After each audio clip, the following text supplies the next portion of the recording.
Sud Radio, les clés d'une vie, Jacques Pessis. Sud Radio, les clés d'une vie, celle de mon invité. Après avoir débuté dans la roue des hommes politiques, vous avez connu les coulisses du Tour de France, une France qui vous a permis ensuite d'emprunter d'autres chemins, des détours parsemés de livres et de disques qui vous permettent aujourd'hui plus que jamais d'avoir voix au chapitre. Bonjour Xavier Louis. Bonjour Jacques. Alors c'est vrai que les auditeurs de Sud Radio vous connaissent bien puisque chaque été vous faites des chroniques. Hein, vous êtes même, je crois, le doyen de Sud Radio. Le doyen, en tout cas, le plus ancien chroniqueur. Alors vous sortez un nouveau livre, Le rêve au pouvoir, chez Marieux Éditions, un livre d'anticipation, si j'ose dire, de politique fiction. On va en parler. Mais le principe des clés d'une vie, vous le savez, puisque vous connaissez l'émission, c'est d'évoquer votre parcours à travers des dates clés. Alors j'en ai trouvé 4 bien sûr, et la première que j'ai trouvée, c'est le 30 mai 1968. En 1968, cela fait 10 ans que la France est présidée par le général de Gaulle. Etc. Et le 30 mai 1968, 1 million de personnes sur les Champs-Élysées. Et vous avez vécu ça en direct, Xavier Louis. J'ai vécu en direct, j'ai fait partie de ceux qui ont en fait monté cette manifestation. Parce que, vous savez, j'étais un militant gaulliste et je venais d'adhérer en fait au mouvement gaulliste quelques années avant, 1967. Vous voyez, c'était tout récent. Vous étiez étudiant à l'époque. Oui, et je suis rentré à Sciences Po. Oui.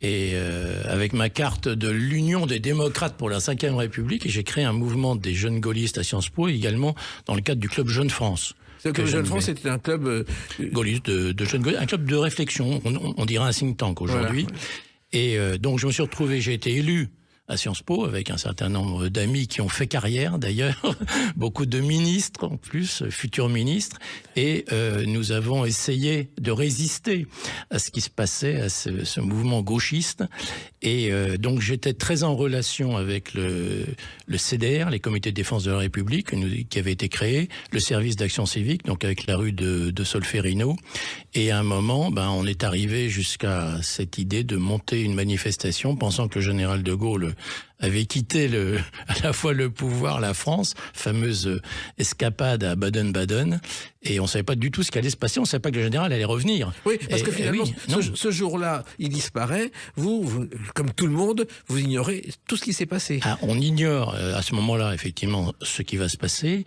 On dit de toute façon, on se retrouve sur les Champs-Élysées demain.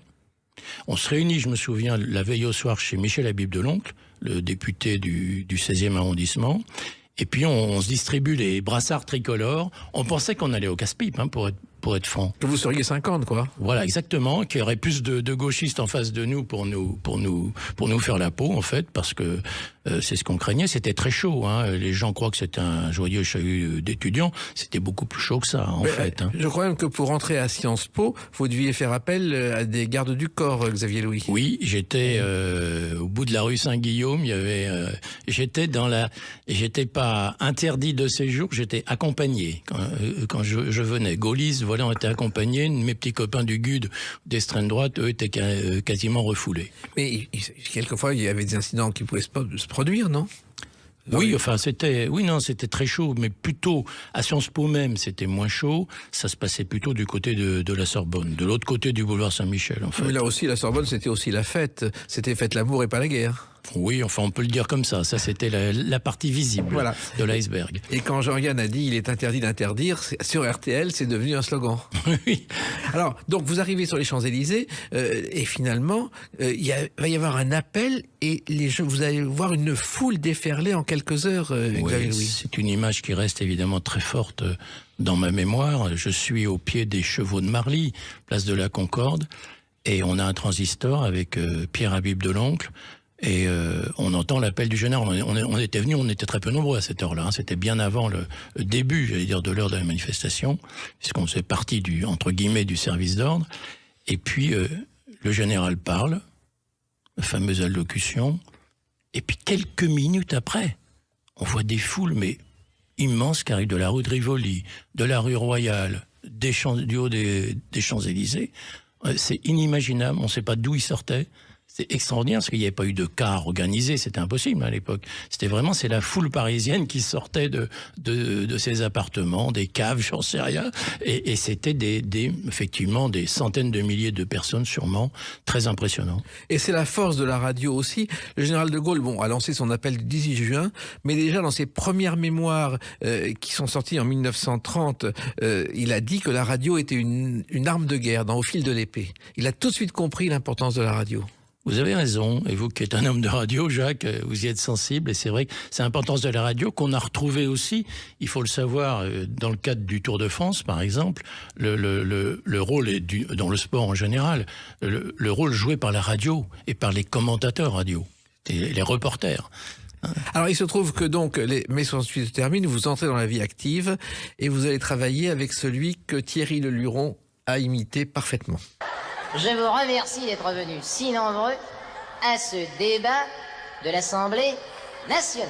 Un texte, La Chabanisation, qui est un texte de Jean Amadou et de Francis Weber, qui n'était pas à l'époque le metteur en scène que l'on connaît. Et en fait, Leluron a démarré, je ne sais pas si vous le savez, dans l'imitation par hasard. Il faisait de l'opérette. Il va faire les 70 ans de Jean Nohain à Télédimanche. Et en coulisses, pour se chauffer la voix, il fait une imitation. Et c'est comme ça qu'il est repéré et que ça commence. Ça, je ne savais pas le lien avec Jean Nohain. Pour ce qui est de Chaban, oui, je m'amuse aussi souvent à l'imiter, oui. Alors comment êtes-vous arrivé au cabinet de Jacques Chaban-Delmas pour vous occuper d'économie au départ Oui, avec Gérard Worms et avec donc toute l'équipe économique et financière. Bien, par le militantisme, parce que j'étais le président du Club Jeune France, donc du mouvement des jeunes gaullistes qui était très proche de Jacques Chaban-Delmas, et on m'a dit, ben voilà, tu vas rentrer. Quand j'ai eu ma licence de sciences économiques, j'ai même pas encore fini Sciences Po, on m'a dit, voilà, tu vas voir le chef de cabinet, Pierre Pascal, et tu vas rentrer au cabinet du Premier ministre. Donc j'ai fait la dernière année, 71-72, c'est évidemment un privilège extraordinaire. J'étais à côté, j'avais le bureau à côté des Célière de Laborde, Jacques Delors, Gérard Worms, Canac, etc. Une équipe exceptionnelle. Vous imaginez, quand on démarre, c'est quand même c'est un privilège extraordinaire. Oui, et en même temps, c'était non seulement un privilège, mais une époque où la technocratie n'avait pas encore de prise sur la France. Ah bah c'est pas là, on faisait du concret. Moi d'ailleurs, mon rôle était, par exemple, on me confiait le problème des petites entreprises en difficulté, donc je recevais les chefs d'entreprise. Après, derrière, j'appelais les préfets, les services sociaux, etc., pour aider ces entreprises à passer un mauvais cap. C'était vraiment mon rôle et j'étais content déjà de me frotter à ça. Oui, et c'était une époque joyeuse où on n'imaginait pas que la récession serait un jour d'actualité. Ah non, à l'époque, non, on était déjà dans la foulée de ce qui avait été fait dans les années, j'allais dire Pompidou, Premier ministre, et avec le général, et effectivement, c'était une période extraordinaire où la France était vraiment redevenue une des grandes puissances mondiales et où il y avait un véritable essor économique. Et les moins de 20 ans ou de 40 ans ne connaissent pas cette époque, mais c'était quand même une époque privilégiée, un certain art de vivre. Oui, nous avons vécu une époque privilégiée. Pourquoi ? Parce que il y avait un rêve, justement. On avait de l'espoir. On savait pourquoi on se battait, pourquoi on avait envie d'aller bosser. D'ailleurs, on n'avait pas l'impression d'aller travailler, moi, toute ma vie, j'ai eu l'impression de faire vraiment de servir le pays d'abord, et puis de me faire plaisir en servant le pays, parce que c'était une passion. Et quand il y a de la passion, il n'y a pas vraiment de travail, j'allais dire. Alors, Jacques Chaban-Delmas a démissionné, et vous, Xavier Louis, vous avez trouvé de nouvelles fonctions qui sont liées à cette chanson. Pour promener, Mimi, ma petite amie, Mimi, et son jeune frère Toto, j'ai une auto. Georgius, le plus célèbre des fantaisistes, des chansons archi connues, 50 romans, et La Bagnole, parce que vous êtes rentré au cabinet de Christian Gérondeau à la sécurité routière, et la sécurité routière, c'était nouveau à l'époque. Il n'y avait pas de ceinture de sécurité, il n'y avait pas tout ce qu'on peut imaginer aujourd'hui, Xavier Louis. Oui, et alors en fait, là aussi c'est une histoire extraordinaire, c'est que donc Chaban est remercié, entre guillemets, en juillet 72, et donc on se retrouve, moi je me retrouve, c'était donc j'avais ce boulot au cabinet, et je me souviens dans la cour de Matignon, je vais trouver Christian Gérondeau avec qui je travaillais beaucoup, qui était membre du cabinet. Et je lui dis, est-ce que vous pouvez m'aider? Je voudrais rentrer à la DATAR, l'aménagement du territoire. C'était ma passion, l'aménagement du territoire, que je retrouverai plus tard. Et il me dit, j'ai mieux à vous proposer. Je viens d'être nommé, c'était une des dernières décisions de Jacques Chaban-Delmas, je viens d'être nommé délégué à la sécurité routière, et j'aimerais que vous soyez avec moi. Et on se retrouve l'été 72 à 2, en fait, avec Christian Gérondeau, et on avait une mission, il y avait 18 000 morts par an. Et 18 000 morts par an à l'époque. On lui dit, vous avez maintenant carte blanche, une petite mission, hein, il y avait 12 personnes. Et vous allez, il faut réduire ça. Et on a réfléchi à toutes les mesures. Et mon rôle, moi, c'est notamment les statistiques. Le premier truc que j'ai fait pendant l'été 72, je me suis fait communiquer tous les chiffres qui montraient, ce qui n'avait jamais été fait jusque-là, qui montraient que on divisait par 2. Si tout le monde portait la ceinture, on divisait par 2 le nombre de tués dans les voitures et de blessés graves. Et c'est effectivement, très rapidement, on a fait la ceinture en rouleur pour que ce soit facile à porter. Et puis, on l'a rendu obligatoire. Et on a vu, moi, quand j'ai quitté la sécurité routière 5 ans plus tard, on avait ramené, c'est encore beaucoup, mais le nombre de tués à 12 000 par an au lieu de 18 000. Et je me souviens aussi d'un reportage de Gérard Holst montrant les premiers rétroviseurs, ce qui n'existait pas à l'époque. Il n'y avait qu'un rétroviseur, un vague rétroviseur à gauche, oui, aussi. Il y a eu plein de mesures sur l'alcool, sur la vitesse, pour les 2 roues. Moi-même, alors je m'occupais aussi de tout ce qui était 2 roues, ce qui explique un peu la suite de mon parcours. Et notamment, je suis très fier d'avoir réussi, par exemple, en 3 semaines de temps, quand on voit aujourd'hui le temps qu'il faut pour prendre certaines mesures, c'était de rendre l'éclairage permanent des motos, vous voyez, d'allumer, parce que pour être plus visible par les voitures, et on a fait ça en 3 semaines. Moi-même, j'en revenais pas. On a réussi à modifier le code de la route. On a trouvé que l'idée était bonne. Je l'avais piqué d'ailleurs à ce qui se passait dans certains États aux États-Unis. On l'a appliqué en France, en plein accord avec les motards en plus. C'est important aussi qu'il y ait une concertation quand on prend une mesure, parce qu'on peut prendre des mesures coercitives si elles sont comprises. Ça c'est très important. C'est une chose que j'ai appris dès l'époque où je me suis occupé de sécurité routière. Voilà. Alors on va continuer à rouler, mais dans votre parcours et votre passé, à travers une autre date, le 4 juillet 1982. À tout de suite sur Sud Radio avec Xavier Louis. Sud Radio, les clés d'une vie, Jacques Pessis. Sud Radio, les clés d'une vie, mon invité Xavier Louis. Nous parlerons tout à l'heure de ce roman Le rêve au pouvoir que vous publiez chez Maru Éditions, une politique fiction tout à fait étonnante. Et puis on a évoqué vos débuts, donc mai 68, la politique. Et puis il y a une autre date importante, le 4 juillet 1982, c'est votre premier passage à la télévision dans cette émission. Stade 2. Car ce jour-là, Pierre Salviac vous interviewe, le Tour de France part de Bâle, et c'est la première fois qu'en tant que directeur adjoint de la Société du Tour de France, vous êtes interviewé sur le thème « Le Tour de France est-il toujours populaire ?» Vous en souvenez de cette interview ? Eh bien, là, vous me collez, Jacques. Je me souviens d'un certain nombre d'interviews télé, d'ailleurs préalables encore, mais celle de 82 avec l'ami Pierre Salviac, je ne m'en souvenais pas, effectivement. Voilà. Sur le Tour est-il toujours populaire ? Je ne sais pas qui avait posé cette question.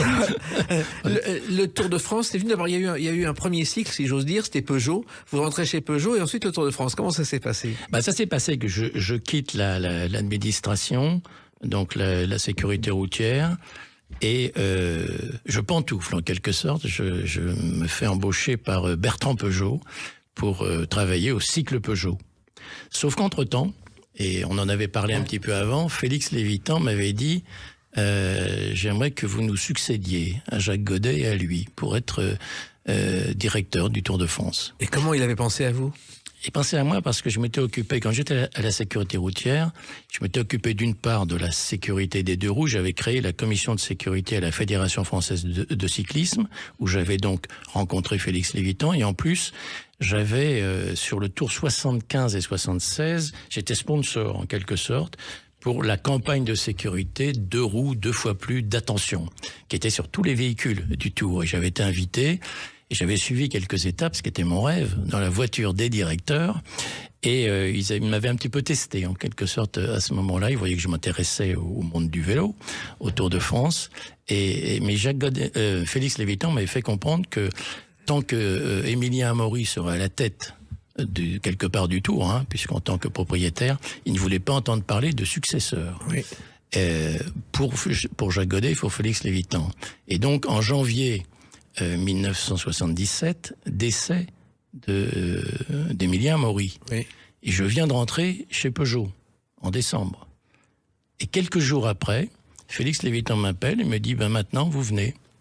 Ah, oui, c'est embêtant, je viens de rentrer chez Peugeot, c'est ennuyeux, c'est pas grave. On va en quelque sorte négocier le transfert avec Bertrand Peugeot. Et voilà comment, en mai 77, je me retrouve effectivement directeur adjoint du Tour de France. Alors Jacques Godet, était directeur du Tour de France depuis 1926 jusqu'en 1987. Il a même été directeur du Parc des Princes et il a vécu dans le Parc des Princes pendant quelques années. C'est vrai. Et il a épousé pendant quelques années une des sœurs Étienne qui chantait C'est si bon et qui était sur le Tour de France. Alors, vous découvrez une mécanique tout à fait particulière, le Tour de France, Xavier Louis. Oui, alors je découvre. Alors c'est d'abord, je ne viens pas du monde du vélo, ce qui a un peu étonné, voire agacé certains journalistes spécialisés. On me prend pour un énarque. D'ailleurs, c'est très amusant parce que à plusieurs reprises, on me dit, je lui dis non, comment vous êtes rentré au Tour de France? Je lui dis c'est parce que j'ai raté l'ENA. J'ai raté l'ENA pour un quart de point. Et j'ai dit c'est Laurent Fabius qui m'a battu. Ce qui est vrai, il faisait partie des 163 qui étaient devant moi. Et lui était Premier ministre et moi directeur du Tour de France. Bon, ça c'est pour la... Laurent Fabius qui a fait la tête et les jambes de Pierre Bellemare à une autre époque. Voilà. Exactement, c'est pour l'anecdote. Mais donc, moi, le Tour de France, je le voyais comme une institution, comme un patrimoine. Et d'emblée, j'avais l'avantage, c'est que ne venant pas du monde du vélo, j'avais un œil extérieur et je venais en politique sur le Tour de France. Et très vite, mon rôle, et en plein accord avec Jacques Godet et Félix Lévitan, ça a été de mondialiser le Tour, à la fois dans sa participation, puisqu'il y avait les coureurs de 4-5 pays européens qui y participaient jusque-là, mais aussi dans sa diffusion, c'est-à-dire de lui donner une dimension en termes, par exemple, je me suis efforcé de faire venir... D'abord, de négocier avec tous les pays de l'Est. Je suis allé chaque année dans tous les pays au-delà du mur, à l'époque, en relançant le Tour de l'avenir. Puis, je suis allé chercher les Colombiens, les Américains, et nous avons, dès 1983, réussi à vraiment mondialiser le Tour de France, ce qui l'a à la fois relancé sur le plan économique et puis évidemment dans son aura, je veux dire, dans sa dimension. Et à l'époque, en 77, quand vous arrivez, le vainqueur c'est Bernard Thévenet, donc un Français. L'année suivante, vous découvrez Bernard Hinault. C'est-à-dire que c'était un temps où les Français gagnaient. Et Bernard Hinault dit aujourd'hui que c'est impossible. Mais Jacques, il faut justement... il faut quand même dire une chose, et on en parle souvent avec Bernard Hinault. Bernard Hinault, il gagne un Tour de France, il y a 100 coureurs au départ. Il y a 100 coureurs et il y a en gros 5 nations vraiment représentées. Donc, je ne veux pas dire qu'il n'ait pas de mérite. Il n'y a aucun problème là-dessus, mais disons que la concurrence n'était quand même pas énorme. Aujourd'hui, gagner un Tour de France pour un Français, ça aurait beaucoup plus de signification. Parce que vous avez en gros 200 coureurs au départ, il y a une trentaine de nations représentées. Alors, le Tour de France, c'est vivre en immersion pendant 3 semaines, Xavier Louis. Oui, complètement. Alors ça, c'est notre ami Jean Amadou, mais bien dire, on a du mal quand on finit le Tour. Il faut s'arrêter au feu rouge, etc. Puis on ne sait pas quel jour on est, par exemple. Quand on est sur le Tour de France, on ne sait pas. On se dit, tiens, aujourd'hui, ça doit être samedi ou dimanche, parce qu'il y a un petit peu plus de monde au bord de la route. Mais effectivement, on vit complètement en immersion. C'est une grande famille. C'est un village itinérant. C'est devenu même une ville itinérante, puisque maintenant c'est 4000 suiveurs. C'est une aventure extraordinaire parce que le Tour de France, c'est ce que disait Jean Edernalier dans une émission qu'on avait fait avec Jacques Chancel. Il disait, pour de très nombreux villages de France, le passage du Tour, c'est l'événement du siècle. Oui, et la citation d'un village dans le Tour, c'est 5000 vues dans le monde entier immédiatement. Complètement. Et puis, je vous dis, quand vous êtes directeur du Tour de France, je le disais, c'est une chose que j'ai découvert par la suite. Vous avez rang de ministre pour les gens, mais vous avez surtout rang d'ambassadeur. Vous avez un rôle d'ambassadeur très, très important. Et j'ai notamment ce que j'ai fait pour la Colombie. Et ça m'a valu d'ailleurs un duplex avec le président de la République colombienne qui m'en a remercié. c'est qu'on a aidé, par exemple, un pays comme la Colombie à changer dans les années 80 son image au niveau international. Il l'avait bien compris. Parce que la Colombie, vous le savez, qu'une image en partie dégradée. Quand on pensait aux Colombiens, dans toute cette époque, on pensait aux coureurs colombiens sympathiques, au café, voilà, toute image importante pour ce beau pays. Et il se trouve aussi qu'il y a des légendes dans le Tour de France en coulisses. D'abord Léon Zitrone, que vous avez forcément fréquenté. Bien sûr. Et qui était un personnage hors norme. C'est-à-dire que extraordinaire. C'est le jour où, je crois que c'est avec Bernard Giroux, il était avec Bernard Giroux, et je crois que Zitrone est reconnu partout, et qu'à un moment, quelqu'un crie « Vive Bernard !» et Zitrone lui dit vous avez de la famille dans la région. Mais c'était vrai, en plus, vous savez pourquoi? C'était une étape en Bourgogne, et notre ami Giroux était bourguignon d'origine, et effectivement, il savait qu'il y avait, en rigolant, il dit vous avez de la famille par ici. Mais c'est vrai que Zitrone, c'était pas facile à vivre non plus sur le Tour de France. Ouais, mais moi, ça s'est toujours très très bien passé. Et j'ai beaucoup apprécié Léon, qui d'ailleurs m'a relancé quand j'ai quitté le Tour de France. Je peux révéler quelque chose. Il voulait, quand j'ai créé ma société, il voulait que j'engage sa fille. C'était une grande surprise. Oui. On s'était revus à Sarlat pour un interville. Il m'a donné rendez-vous au Fouquet's et il m'expliquait ça. Il voulait que j'engage sa fille. Marie-Laurence. Oui, que j'avais connue un petit peu à Sciences Po. Oui. Ah, il se trouve aussi qu'il y a un autre personnage qui a marqué le Tour de France, c'est Antoine Blondin. Ah, j'adore Antoine. Enfin, c'était. Alors, je n'étais pas un intime d'Antoine, mais évidemment, comme c'est une grande famille, le Tour, on se retrouvait. Et alors, je suis très content d'avoir toujours un bouquin d'Antoine Blondin. Et je venais de rentrer au Tour de France, je ne savais pas trop qui j'étais. Et j'étais venu, on m'a dit, tu sais, pour faire signer ton bouquin, Antoine, vas-y plutôt en début de journée. Oui. Et donc, je le retrouve au petit déjeuner. On est à Évian. Alors, c'est drôle parce que je vais lui porter le bouquin, puis il commence à écrire à mon ami Guy. Alors, je lui dis, Antoine, c'est pas mon prénom. Alors, il était très embêté. C'est après un moment, il dit, puisqu'il me plaît d'appeler ainsi l'ami Xavier, et Évian, j'ai un bouquin dédicacé d'Antoine Blondin, d'Évian. C'est quand même, c'est quelque chose d'extraordinaire. Il a toujours dit qu'il refusait de rentrer à l'Académie française parce qu'entre son domicile et le quai Conti, il y avait 42 bistrots. Oui, donc il n'arriverait pas à l'Académie française. Ouais. Alors ça, c'est votre partie Tour de France, mais il y a eu aussi d'autres choses importantes. Et on va évoquer une autre date importante aussi, le 13 juin 2014. À tout de suite sur Sud Radio avec Xavier Louis.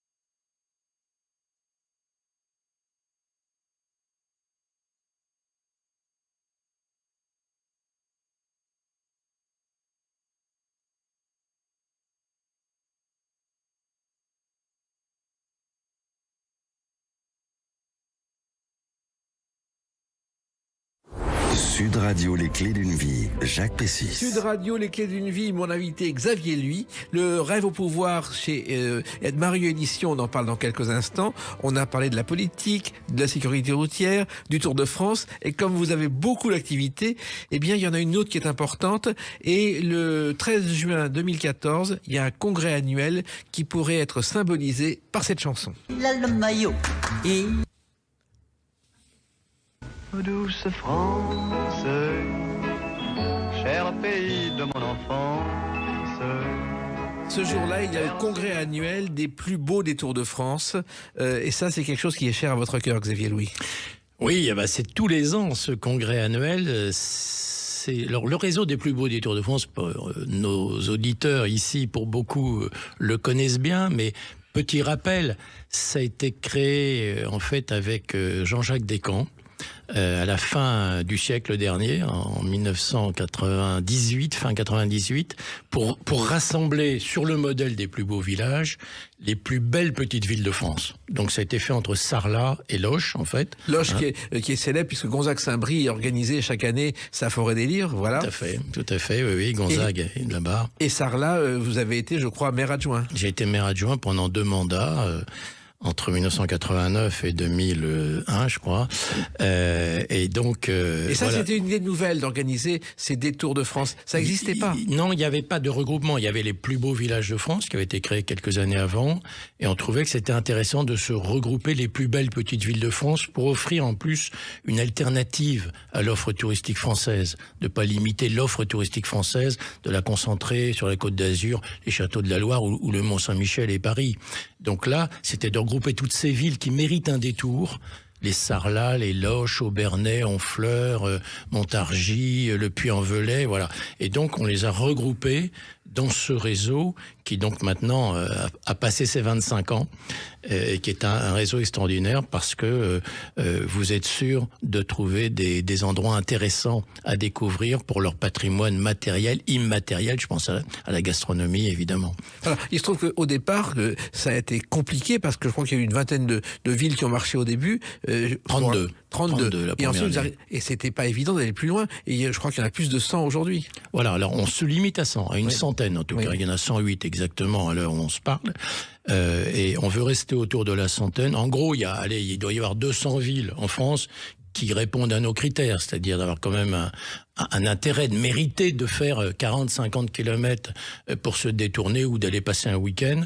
Et l'idée, c'est d'en rassembler une bonne moitié. Alors, ce congrès annuel de 2014, c'était à Ambert, je ne sais pas si vous en souvenez, et c'est célèbre pour sa fourme, sa mairie ronde et son papier. Plus que ça, même. Hein. Ambert, il y a plein de choses. Il y a les chapelets, mon cher Jacques. Il y a la spécialité des chapelets, effectivement, qui se fait là-bas. Ouais. Donc vous avez découvert la France et toutes ses spécialités, c'est un beau voyage, et c'était le complément du Tour de France, Xavier Louis. Oui, parce que j'ai beaucoup travaillé avec Pierre Bonte. On se passionnait avec Pierre Bonte pour les villes qui sont capitales, c'est-à-dire les villes qui ont un produit, une fabrication qui est associée à leur nom. Vous venez de parler de la fourme d'Ambert. Bon, on dit Ambert, on parle à un fourme. Si je vous dis Montélimar, vous allez me dire Nougat. Oui. Mais tout ça parce que derrière, il y a une activité économique, il y a une histoire. Et donc, avec Pierre, avec Pierre Bonte, on avait commencé à rassembler toutes ces capitales dans un bouquin, et on a fait un premier bouquin, et j'en ai refait un plus récemment, avec 1200 communes de France qui sont capitales de quelque chose, et les plus beaux des Tours de France, d'ailleurs, sont évidemment en force dedans, parce que ce sont des villes qui ont une vraie identité, qui ont cette faculté, cette possibilité de... ça peut être, je vous dis, ça peut être des produits, mais ça peut être tout à fait autre chose. Il y a les capitales des jumeaux, vous le savez, il y a les capitales des menteurs, et des choses comme ça. Et là, j'ai trouvé la plus petite commune de l'Hexagone, c'est Castelmoron d'Albret, qui, par sa superficie en Gironde, s'étend sur 3 hectares 54. Ah oui, alors il y a aussi, par exemple, autre chose caractéristique, il y a une seule commune de France qui n'a qu'une lettre. Oui. Y dans la Somme. Exactement. Par exemple, c'est amusant, des choses comme ça, c'est tout à fait passionnant parce que on peut, quand on est maire, on peut exploiter ce genre de choses. Voilà. Alors justement, les maires ont marché dans votre aventure. Vous avez commencé à trouver ces villes et à éditer un guide qui est devenu un guide très important chaque année. C'est le guide avec Michelin qui a été le partenaire dès le début. Vraiment, ils nous ont fait, ils nous ont donné carte blanche. Ils ont eu confiance avec Jean-Jacques Descamps. On a tout de suite marché avec Michelin. Et le guide annuel des plus beaux des Tours de France, dont on parle souvent sur l'antenne, c'est le premier guide touristique national par sa diffusion. Vous connaissez un peu le monde de l'édition, Jacques. C'est 180 000 exemplaires. C'est le plus gros tirage de Michelin aujourd'hui. Et donc, on aura dans quelques semaines la 26e édition déjà. Et à chaque fois, les maires mettent en valeur leur patrimoine et en profitent pour le rénover parfois. Ah oui, il faut effectivement, c'est même, c'est pas parfois, on leur demande, on fait des audits. Tous les 4 ans, les villes sont auditées par quelqu'un de Michelin. C'est quelque chose de très complet. Il y a quelqu'un de Michelin qui reste 48 heures. Et moi, je suis en plein dedans en ce moment. J'envoie les rapports.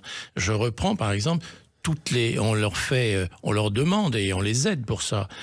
Comment rénover les bâtiments, comment faire des événements, organiser des événements, développer leur marché, qui est un événement important dans une petite ville. Donc il y a tout cet échange d'expériences en plus entre ces villes. Et c'est fait à la fois pour les touristes, pour qu'il y ait plus de touristes qui viennent, mais aussi, ne l'oublions jamais, c'est que ce qu'on l'on fait pour les touristes, pour améliorer sa ville, la fleurir, faire des événements, etc., avoir un marché sympathique, ça profite d'abord à ceux qui vivent toute l'année. Donc ces villes aujourd'hui en France, on a des petites villes qui sont très, très agréable à vivre. Et c'est une sorte de village gaulois qui résiste à l'envahisseur du gigantisme. Chaque ville a sa spécificité, et ça, vous y veillez, avec la nouvelle génération aussi. Oui, alors, c'est vrai que les nouvelles générations aujourd'hui redécouvrent un petit peu cette France. Bon, on a évidemment une population qui est beaucoup urbaine, hein, donc ils connaissent pas bien cela. Mais aujourd'hui, ils redécouvrent, et nous y contribuons avec les plus beaux des Tours de France, justement à montrer qu'il y a cette autre France qu'on dit périphérique, mais où il fait bon vivre. Alors il faut faire en sorte qu'il y ait aussi tous les avantages de la grande ville. C'est pas toujours simple, hein. On le voit sur le plan de la santé, etc. Et des différents services. Il faut arriver à faire en sorte que ces villes, et justement le fait qu'elles soient des villes touristiques, facilite cette chose-là, d'avoir justement des services, des événements, des équipements culturels, sportifs. C'est aussi le développement touristique contribue à cela. Et en même temps, vous faites régulièrement des réunions régionales, vous allez sur place, oui. Et c'est vrai que de plus en plus, les gens sont motivés de résister avec ces villages et ces petites villes. Ah oui, on est organisé, les plus beaux du Tour de France sont organisés en 7 régions. Donc j'anime 2 fois par an dans chaque région donc des réunions où il y a des rencontres. Ils se retrouvent d'abord sur le terrain, ils voient un petit peu ce que font les autres, et puis on échange justement sur les bonnes pratiques, les bonnes adresses, enfin l'échange d'expérience, quoi, en fait. Hein, c'est comme ça qu'on progresse. Et je crois que les camping-cars vous doivent aussi beaucoup, Xavier Louis. Alors, c'est vrai que on s'est rendu compte très vite que nous étions la destination préférée des camping-caristes. On a fait évoluer justement notre guide pour que ce soit pratique pour eux, et ils vont d'un plus beau des Tours de France à l'autre. Alors, des camping-caristes français et étrangers d'ailleurs. Et le camping-car, le premier à en avoir inventé un, s'appelle Jules Secresta, en 1902. Il a trouvé un carrossier bordelais, Henri Lafitte, et il a fait une voiture unique qu'il a appelée, je crois, la Bourlinguette. Ah, c'est drôle, c'est mignon ça. C'est drôle, hein, c'est mignon. Bourlinguette, c'est mignon. Alors, ça, c'est une de vos activités multiples. Et puis à côté, vous avez une passion. Écoutez.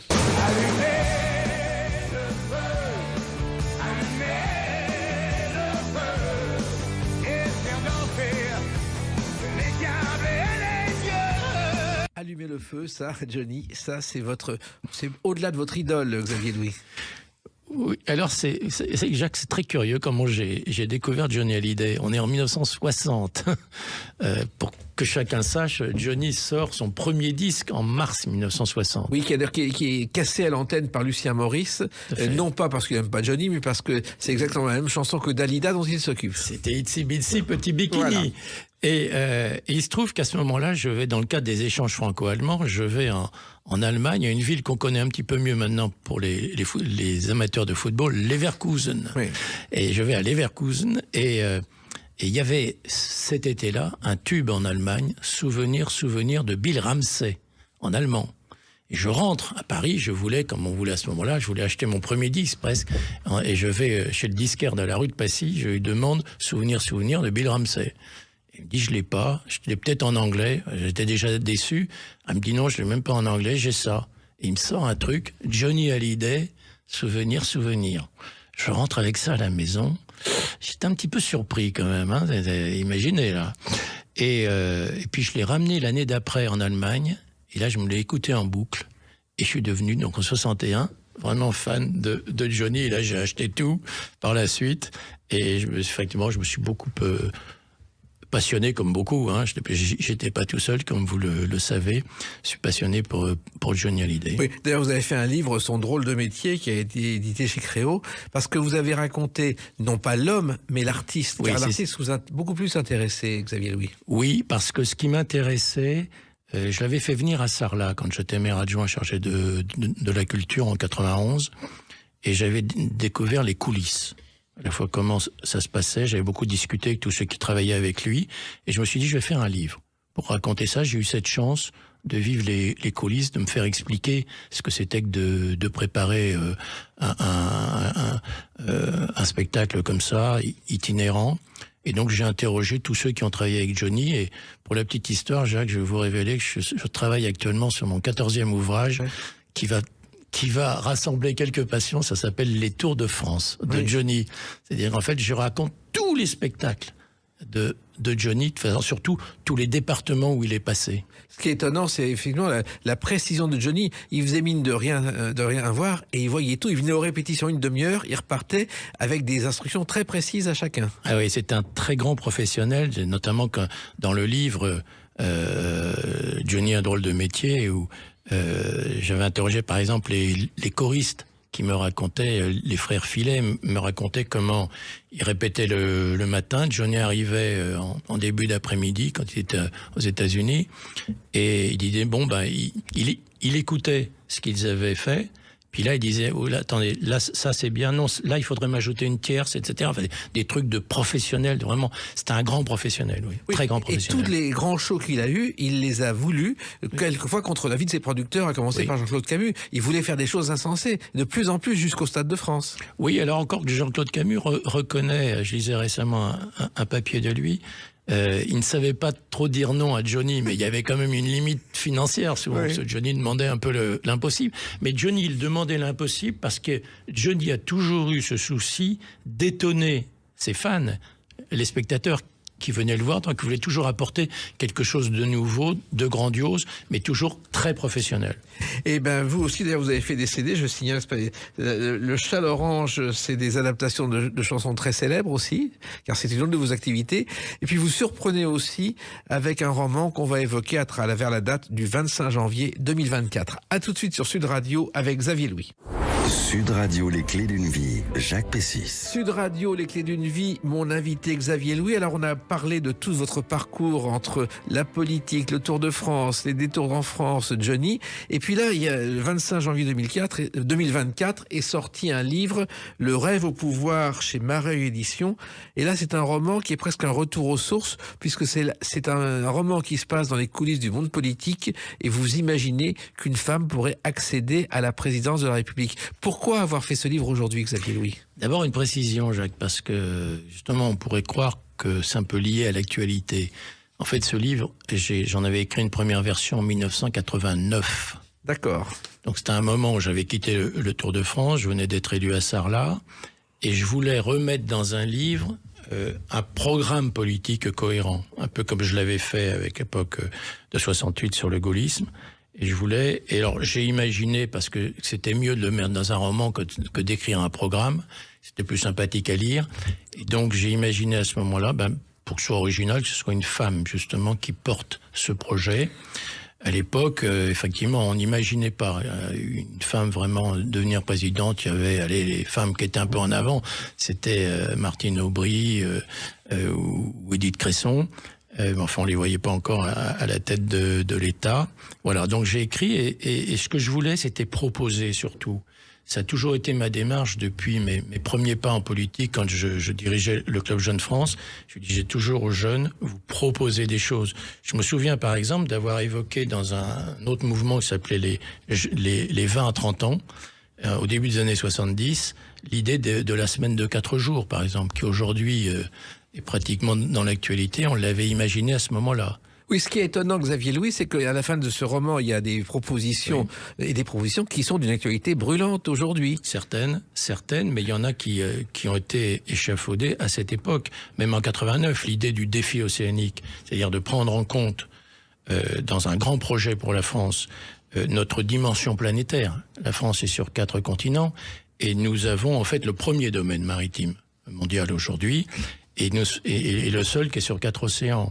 Et nous avons tous les savoir-faire dans ce domaine. Il y a un vrai projet. C'est pas seulement un programme, là, c'est un projet pour la France. Et je l'avais imaginé en 89. J'avais fait une note d'ailleurs à l'époque à Alain Juppé. Jacques Chirac en avait parlé pas loin d'ici à Coubertin en 1995. Malheureusement, ils n'ont pas suivi derrière. Il n'y a aucun président qui a suivi aujourd'hui, je le regrette. Et donc, vous avez décidé de refaire ce livre aujourd'hui, de le sortir aujourd'hui. Pourquoi ? À cause de ça, parce que je trouve que la France, moi je me désole de voir ce que l'on vit, et notamment depuis l'ère Macron. C'est dramatique. On vit non pas un projet pour la France, j'ai l'impression qu'on vit un projet contre la France. C'est-à-dire qu'on veut quasiment supprimer la France. Et moi qui suis un gaulliste depuis toujours, ça me navre. Et je rêve qu'on ait enfin un chef d'État qui vraiment est une ambition pour la France, pas pour la France en Europe, pour la France. Et la France, elle est 92% du territoire économique français est hors d'Europe. Donc il faut avoir une autre vision et pas être fixé sur Bruxelles. Alors, il se trouve aussi que toutes ces idées, elles sont dans ce roman, dans cette fiction. Alors, au départ, l'héroïne s'appelle Marianne, d'ailleurs comme Marie-Anne. Marie-Anne, oui, mais on pense bien sûr à la Marianne, oui, notamment celle de Bébé, qui a été faite en 64 par Aslan. Et puis, vous racontez l'ascension d'une femme qui, au départ, est une héritière familiale d'une pharmacie dans votre région, en Dordogne, et qui va petit à petit monter dans l'univers politique. Et qui commence par être journaliste. Eh oui, exactement. Dans une radio. Et d'ailleurs, elle a appris dans cette radio à écrire en quelques mots des phrases. C'est à la maison de la radio, je crois. Oui, elle a écrit à écrire effectivement en quelques mots les phrases, aussi à comment j'allais dire, à ordonner un peu l'information, faire des choix dans l'information, de quoi on parle, etc. Et puis elle s'est intéressée à l'économie. Et quand son père étant malheureusement condamné pour problème de santé, lui demande de reprendre l'entreprise, elle a quand même cette expérience aussi du microcosme parisien.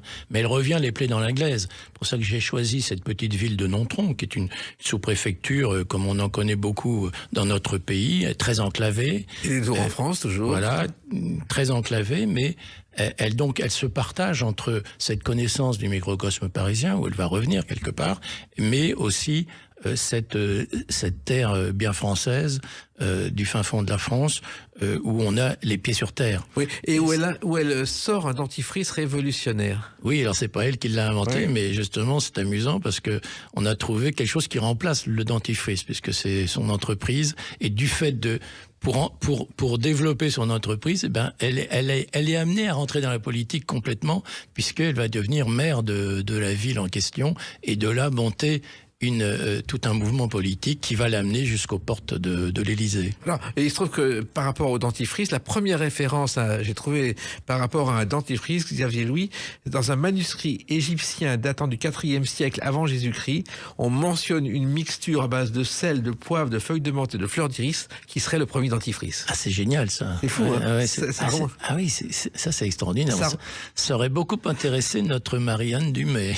Alors, il se trouve qu'elle, effectivement, elle monte son ascension politique, maire, député, etc.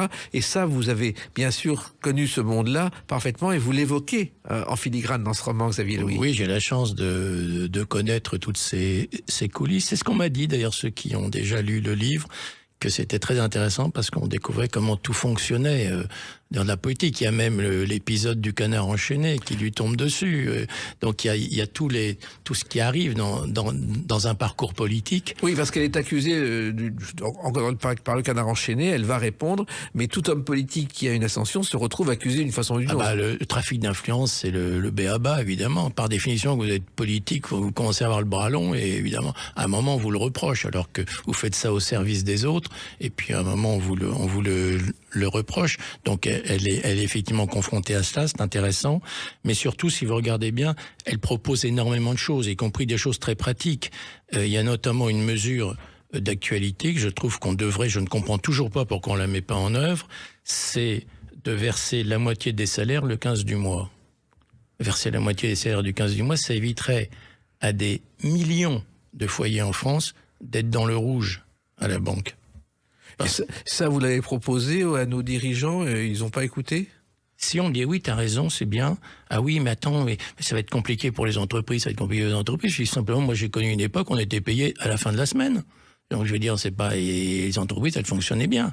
Donc on trouve toujours de bonnes idées pour ne pas faire en France. C'est ça qui est terrible. Dès que vous proposez quelque chose, on trouve plein de bonnes idées, il faut pas faire.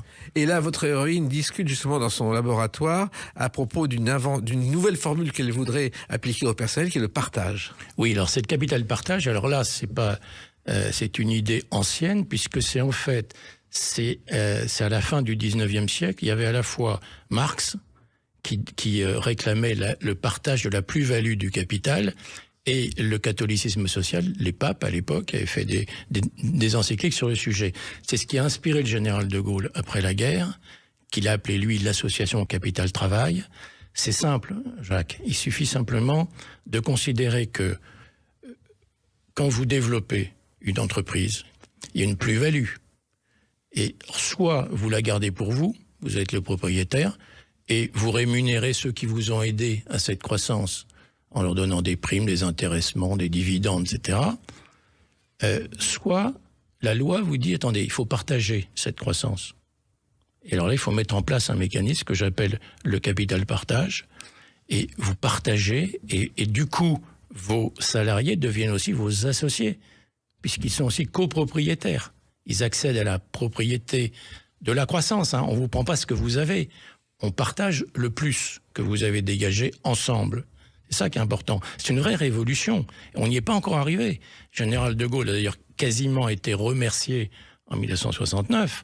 C'est une de vraies raisons pour lesquelles il est... Car qui a voté contre de Gaulle en 69? C'est la droite. C'est la droite possédante, en fait. C'est les libéraux et les centristes. Exactement ça. Et parce qu'il ne voulait surtout pas partager cette croissance. D'ailleurs, à propos du général de Gaulle, vous inventez aussi, ce roman est écrit en 89, la fake news, en disant qu'il aurait été assassiné à Colombey-les-Deux Églises. Alors c'est une chose, oui, c'est qu'en fait je dis que de Gaulle n'est pas mort, c'est amusant. Je fais intervenir l'un des personnages qui invente cette affaire et qui, à un moment, est cru. Il dit mais pas du tout, de Gaulle n'est pas mort comme on a cru. En fait, vous savez pas, il a été assassiné. Et alors c'est extraordinaire parce qu'on vit ça. C'est-à-dire qu'à un moment où vous arrivez à faire croire ce qu'on appelle une fake news, effectivement, parce que vous donnez un certain nombre d'éléments qui lui donnent une certaine véracité. C'est un des gros problèmes de l'information aujourd'hui. Et c'est pour ça que j'ai glissé cette anecdote, disons, dans le bouquin. Alors, je rappelle que vous l'avez écrit en 89, Le rêve au pouvoir. Mais première version. La première version. J'ai réécrit après. Parce que vous évoquez l'écologie sans les écologistes. Est-ce que vous l'aviez déjà imaginé en 89? Non, ça je l'avais aussi écrit en 89. Son lien avec les écologistes, mais j'insiste, c'était les écologistes de l'époque. Les écologistes de l'époque, c'était Brice Lalonde, c'était des gens comme ça. J'allais dire, c'était des gens mais un peu plus fréquentables et pas utopistes. C'était des gens qui, de bonne foi, pensaient qu'il y avait un certain nombre de choses à faire, qu'il y avait quelques risques. On n'en était pas tout ce qu'on évoque aujourd'hui. On n'évoquait pas les catastrophes, mais qu'il y avait quand même des choses à faire, de se préoccuper de l'environnement, dans le bon sens du terme, avec des idées intéressantes, d'en avoir surtout que tous les politiques se préoccupent mieux de l'environnement, de ne pas gâcher, par exemple, comme on le faisait beaucoup dans ces années-là, ce qui est vrai. Alors, vous évoquez aussi le combat de votre héroïne contre les pouvoirs bancaires, Xavier. Ah oui, ça c'est un élément très important du livre. C'est un peu son combat. Elle se bat beaucoup contre les banques. J'évoque l'histoire, effectivement, des salaires qui devraient être, dont la moitié devrait être versée le 15 parce que on l'ignore, on veut pas le dire. Les banques se font des milliards sur les pauvres. Parce que quand on vous prend, quand vous êtes dans le rouge, encore une fois, il y a des millions de foyers chaque mois qui sont dans le rouge, souvent assez tôt dans le mois. Vous savez qu'on vous prélève. Vous savez quel est le taux? Le taux de découvert, c'est 19%. 19%. Et c'est pas les gens qui ont de l'argent qui doivent payer ça. C'est ceux justement qui sont dans le rouge. Donc effectivement, mon héroïne, Marianne Dumay, se bat beaucoup contre les banques. Elle demande aussi que elle propose que les clients soient copropriétaires des banques. L'argent que vous laissez dans la banque, c'est ce qui permet à une banque de se développer. On reparle du partage de la croissance. Eh bien, pourquoi les clients n'en auraient pas leur part? Vous évoquez aussi, Xavier Louis, l'ambition politique qui ne doit pas être confondue avec le goût du pouvoir politique.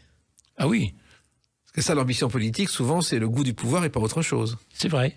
C'est vrai, mais moi je dois reconnaître, je fais pas partie de ceux qui fustigent les politiques. J'en connais beaucoup qui sont des gens extraordinaires. J'ai eu la chance de vivre avec je vous dis à l'époque, notamment avec Chaban, avec des Jacques Delors et des gens comme ça, qui qui sont des politiques qui n'ont qu'une envie, c'est servir leur pays, savoir où ils vont être le plus utiles pour le pays. Ils ne cherchent pas les postes pour les postes. Ils veulent se rendre utiles. Quand vous avez été élu local, vous savez aussi ce que ça veut dire. Quand vous êtes élu d'une petite ville, vous n'y êtes pas ni pour ce que ça vous rapporte, ni pour le titre que ça vous donne sur votre carte de visite. Vous y êtes parce que vous avez envie de réaliser quelque chose. Et ce qui est bien, c'est dans une petite ville, on peut réaliser des choses, justement. Ce roman, finalement, qui est une fiction que vous avez lu, parce qu'on ne sait pas si cette femme va être élue ou non. C'est vous qui déciderez. Exactement. Est-ce que ça vous donne pas envie d'aller plus loin en politique, que ces propositions qui sont des propositions concrètes à la fin du roman ne deviennent pas réalité et que vous contribuez à les faire devenir réalité? Alors, si vous me parlez à moi, oui. Louis, vu mon vieil âge, je n'ai aucune espèce d'ambition. D'abord, je n'ai jamais eu de plan de carrière, pour tout dire. En revanche, contribuer en tant que militant, en tant qu'écrivain, effectivement, à faire avancer des idées, ça oui, ça c'est une ambition très forte depuis toujours. Pour ce qui est d'avoir un poste ou autre, encore une fois, c'est plus de mon âge, et alors là, j'ai aucun plan de carrière dans ce domaine. Voilà. En revanche, vous avez des livres à écrire. Celui-là s'appelle Le rêve au pouvoir chez Marais Éditions. Je le conseille parce que c'est à la fois une fiction, une réalité, mais le suspense est jusqu'au bout. Et ça, c'est pas si facile que ça. Oui, et justement, ce que je disais, c'est que le livre se termine à 19h59 oui. Au soir du deuxième tour, et je réfléchis en revanche à une suite qui serait la présidente, où je raconte comment elle va mettre en œuvre toutes ces idées, mais ça dépendra des lecteurs, du succès de ce livre. Eh bien, ce succès, je vous le souhaite. Merci Xavier Louis. Ça s'appelle Le rêve au pouvoir chez Marais Éditions. Merci encore. Les clés d'une vie, c'est terminé pour aujourd'hui. On se retrouve bientôt et on vous retrouvera bientôt, Xavier Louis. On se retrouve bientôt. Restez fidèles à l'écoute de Sud Radio. Merci Jacques.